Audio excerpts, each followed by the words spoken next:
Saya pikir World Bank salah hitung, tapi dia sudah melakukan dosa besar, dia menimbulkan sentimen negatif ke kita. Nanti saya tunggu permintaan maaf dari mereka ketika harga minyak sudah balik lagi ke level yang normal. Kalau dia rubah prediksi ekonominya lagi. Tadi adalah respons Menteri Keuangan Purbayu Disadewa menanggapi pihak Bank Dunia yang memangkas proyeksi pertumbuhan ekonomi Indonesia menjadi 4,7% pada 2026. Di tengah revisi proyeksi tersebut, Kementerian Keuangan tetap optimistis pertumbuhan ekonomi Indonesia dapat mencapai 5,5% pada 2026. Lalu mengapa ada perbedaan proyeksi ekonomi Indonesia 2026? Dan apa yang dilakukan Menko Purbaya untuk meredam polemik ini? Kita bahas.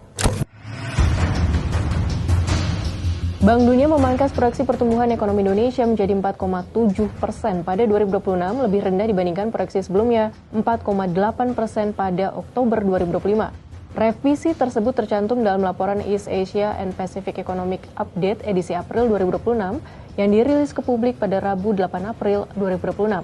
Secara regional, kawasan Asia Timur dan Pasifik pun diproyeksikan melambat. Pertumbuhan diperkirakan turun dari 5% pada 2025 menjadi 4,2% pada 2026. Hal ini terutama disebabkan oleh guncangan energi akibat konflik Timur Tengah, hambatan perdagangan, dan ketidakpastian kebijakan global. Cina pun diperkirakan tumbuh 4,2% pada 2026. Di tengah revisi proyeksi tersebut, Kementerian Keuangan tetap optimistis pertumbuhan ekonomi Indonesia dapat mencapai 5,5% pada 2026. Direktur Jenderal Strategi Ekonomi dan Fiskal Kementerian Keuangan Febrio Kacaribu mengatakan proyeksi lembaga internasional kerap lebih konservatif dibandingkan realisasi. Optimisme tersebut didasarkan pada struktur pertumbuhan ekonomi domestik. Sekitar 50% pertumbuhan berasal dari konsumsi masyarakat, 8 hingga 9% dari belanja pemerintah, sekitar 30% dari investasi, serta sekitar 25% dari ekspor.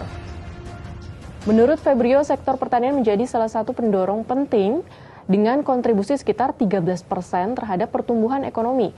Pada 2025, sektor ini tumbuh di atas 5%, bahkan subsektor tanaman pangan mencapai lebih dari 9%. Selain itu, sektor manufaktur juga menunjukkan perbaikan dengan pertumbuhan mencapai 5,4% pada 2025.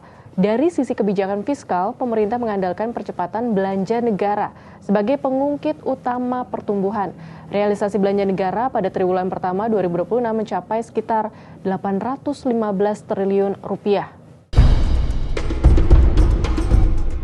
Terkait proyeksi pertumbuhan ekonomi Indonesia 2026 yang hanya mencapai 4,7%, Menko Purbaya pada Selasa 14 April menghadiri sejumlah pertemuan strategis dengan pimpinan lembaga keuangan internasional seperti IMF, Bank Dunia, dan pemangku kepentingan global di Washington DC, Amerika Serikat.